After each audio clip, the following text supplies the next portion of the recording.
और ये जो लड़ाई है ये राजनीतिक नहीं है। दोस्तों, क्या राहुल गांधी देश में अस्थिरता पैदा करना चाहते हैं? क्या राहुल गांधी और इस देश का विपक्ष देश को अस्थिर करना चाहता है, देश में एक उन्माद फैलाना चाहता है? आज इसी सवाल के साथ इस वीडियो की शुरुआत कर रहा हूं मैं, और ये सवाल पूछना अब वाजिब हो गया है, क्योंकि जिस तरीके का माहौल चल रहा है और जिस तरीके से इस देश का विपक्ष रिएक्ट कर रहा है चीजों को लेके, उससे यही प्रतीत हो रहा है जैसे इस देश का विपक्ष और राहुल गांधी जी इस देश में अस्थिरता लाना चाहते हैं, जैसे वो इस देश में कुछ ऐसा करना चाहते हैं जो शायद उन्हें नहीं करना चाहिए।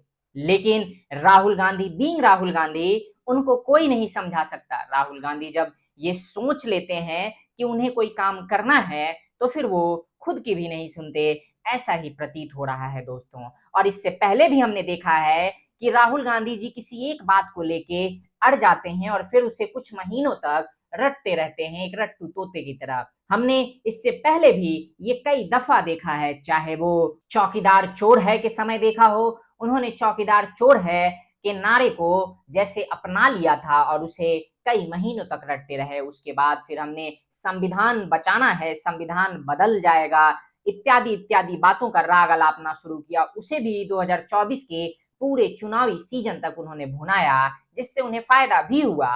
अब उसके बाद उन्होंने एक नया राग अलापना शुरू किया, उसमें वो लोगों से उनकी जातियां पूछने लगे, बेधड़क और बेरोक टोक वो किसी से भी उसकी जाति पूछ लेते और उसकी जाति के आधार पे जातिगत आरक्षण, जातिगत जनगणना इत्यादि मुद्दों को भुनाने का प्रयास करने लगे। अब इसी सिलसिले में वो एक नया मुद्दा लेके आए हैं दोस्तों। कुछ समय पहले आपको पता होगा कि ऑपरेशन सिंदूर हुआ था पहलगाम अटैक के बाद, और उसको भी उन्होंने भुनाने का प्रयास किया, बल्कि पूरे विपक्ष ने इस बात को कई बार भुनाने का प्रयास किया जाता रहा कि आखिर कितने फाइटर जेट्स गिरे हैं। उन्हें इस बात से मतलब नहीं है कि पाकिस्तान या दुश्मन देश को कितनी क्षति हुई है, या फिर जो युद्ध हुआ, जो भी कॉन्फ्लिक्ट हुआ, उसमें भारत की क्या नैरेटिव रही, भारत ने किस तरीके से न सिर्फ पाकिस्तान को बल्कि उसके सहयोगी देश जैसे कि चाइना और अमेरिका को भी एक स्वाद चखाने का काम किया। उन लोगों को इससे मतलब नहीं है, उनकी सुई सिर्फ इस बात पे अटकी हुई है कि भारत के कितने एयरक्राफ्ट क्षतिग्रस्त हुए।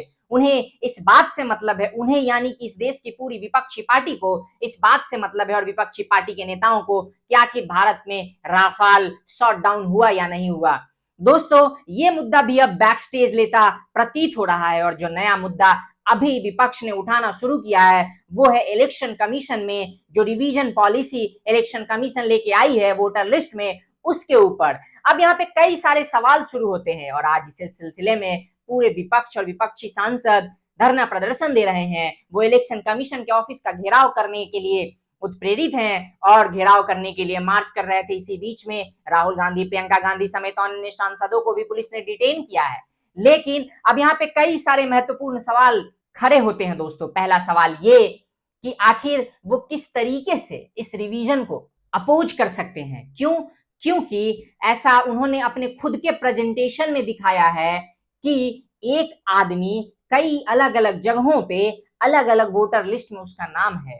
तो ये एक तरीके से बहुत बड़ा फ्लॉ है और इसको ठीक करने की जरूरत है, और ये तभी ठीक हो पाएगा जब ये फाइंड आउट किया जा सके कि ऐसे कितने सारे लोग हैं जिनके एक ही नाम, या व्यक्ति तो एक ही है लेकिन वो अलग अलग राज्यों में अलग अलग जगहों पे अलग अलग नामों से वो उसने खुद को वोटर लिस्ट में इनरोल करा रखा है। और ये तभी पता चल पाएगा जब ये रिवीजन होगा, जब ये फाइंड आउट किया जाएगा कि आखिर ऐसे कितने सारे लोग हैं जिन्होंने, व्यक्ति तो एक है लेकिन उसके नाम अलग अलग जगहों पे इनरोल्ड हैं और अलग अलग नामों से अलग अलग एड्रेस के साथ इनरोल्ड है।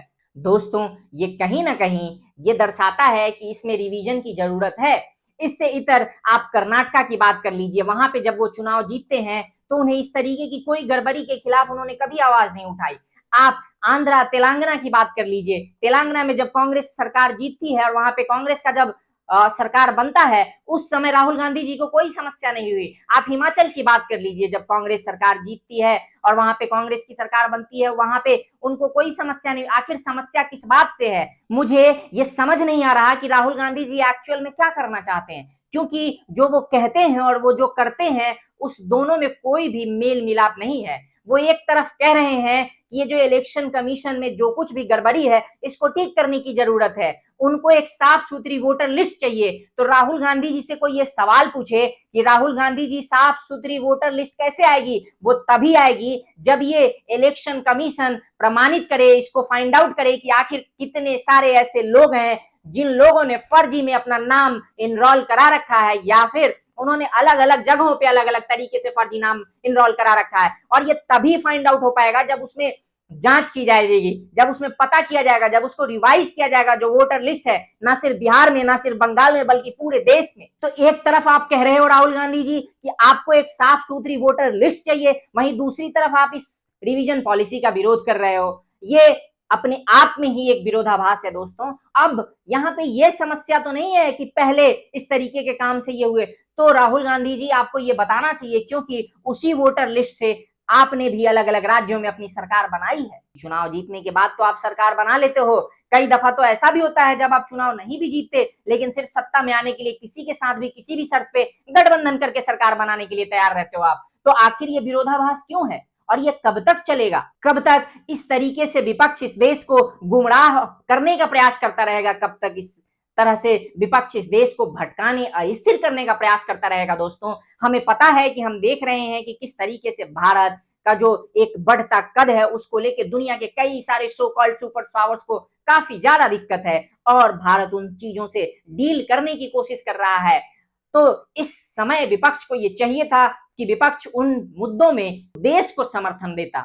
अगर एक बार को वो सरकार को समर्थन नहीं भी देता विपक्ष, तो फिर उसे देश के साथ खड़ा होना चाहिए था। लेकिन हमने देखा है कि जब भी बात देश के साथ खड़ा होने की होती है, चाहे वो ऑपरेशन सिंदूर हो या उससे पहले के जो भी अटैक हुए, एयर स्ट्राइक हुए, सर्जिकल स्ट्राइक हुए या और भी कई सारी चीजें, हमने कभी भी ऐसा नहीं देखा कि विपक्ष ने बिना किसी इफ एंड बट के देश के साथ खड़ा हुआ हो और विपक्ष ने ये कहा हो कि मैं सरकार के साथ नहीं हूं लेकिन मैं देश के साथ खड़ा हूं, क्योंकि ये सवाल देश का है और चूंकि देश के सम्मान, स्वाभिमान, आत्मसम्मान, आत्मरक्षा का है, देश की साख का है, इसलिए मैं सरकार से सवाल नहीं करूंगा। मैं सरकार से सवाल उन चीजों पे करूंगा जिन चीजों पे मुझे करना चाहिए। लेकिन ऐसा देखने को नहीं मिलता दोस्तों, और ये इस देश के लिए, इस देश की लोकतंत्र के लिए दुर्भाग्य से कम कुछ भी नहीं है।